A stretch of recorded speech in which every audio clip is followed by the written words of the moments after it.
আসসালামু আলাইকুম ভাই বোনেরা, দেশ বিদেশে যেখান থেকে দেখতেছেন অবশ্যই আমার সালাম নেবেন। আমি হাবিবা প্রতিদিনের মতো রান্না বান্না ব্লগ ভিডিও নিয়ে চলে আসলাম। আজকে কি রান্না বান্না করতেছি চলেন সেটাই আপনাদের সাথে শেয়ার করি।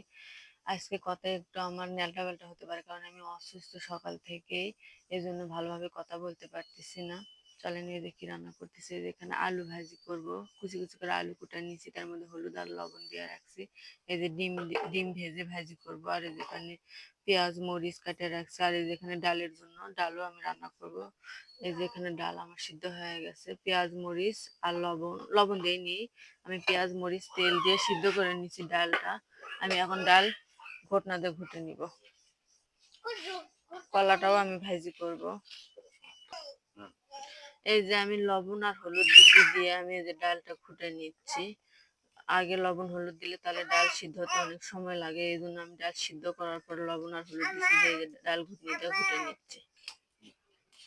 এই যে ডালটা ঘুটনাটা ঘোটার পরে যে আমি পানি দিয়ে দিছি। যাই যে একটু ডালের পানি খান, যত পাতলা খান সেই তো পানি দিয়ে নেবেন। আমি বেশি পানি দিলাম না, কারণ আমরা পরিবারের সদস্য কম, অল্প করে পানি দিলাম। ডালটা বলক তুলে নেবো, নিয়ে বাগার দিয়ে দেবো। এই যে আমার পেঁয়াজ রসুন ভাজা হয়ে গেছে, আমি পেঁয়াজ মরিচ ভাজা হয়ে গেছে, আমি গোটা জিরা দিয়ে দিলাম। যে লাড়াচাড়া করে নিয়ে এর মধ্যে যেগুলো আলু ঢাকা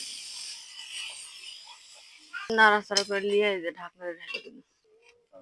এই যে ভাজি ঢাকনাতে ঢেকে দিয়ে ওই ভাজি হচ্ছে, আর এই ফাঁকে এই যে কলাটা ভাজার জন্য এই যে কেটে নিলাম। আমার সকাল থেকে পেটের অনেক সমস্যা, এই জন্য কলা ভাজার জন্য এই জন্য চা করে কেটে নিচ্ছি।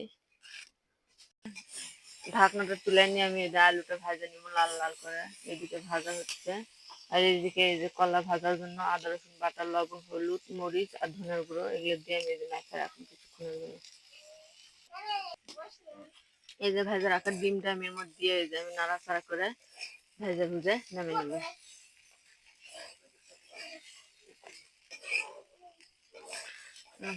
রেসিপি আপনাদের কাছে কেমন লাগলো অবশ্যই কমেন্টে বলে যাবেন। যদি ভালো লেগে থাকে অবশ্যই আমাদের চ্যানেলটি সাবস্ক্রাইব করে আমাদের পাশে থাকবেন, একটা লাইক একটা কমেন্ট করবেন। আর এই রান্নাটি একদিন হলেও আপনারা হলেও ট্রাই করে দেখবেন, কেমন লাগে খেয়ে দেখবেন। আজকের মতো এখানেই বিদায় নিচ্ছি। আমার জন্য দোয়া করবেন। আমি সত্যি আজকে অনেক অসুস্থ, সকাল থেকে পেটের সমস্যা, তাও কিছু করার নেই, রান্না বান্না করতেই হবে, খাইতেই হবে। এই যে তাও রান্না বান্না করতেছি কষ্ট করে। আজকের মতো এখানে বিদায় নিচ্ছি। আল্লাহ হাফেজ সবাই।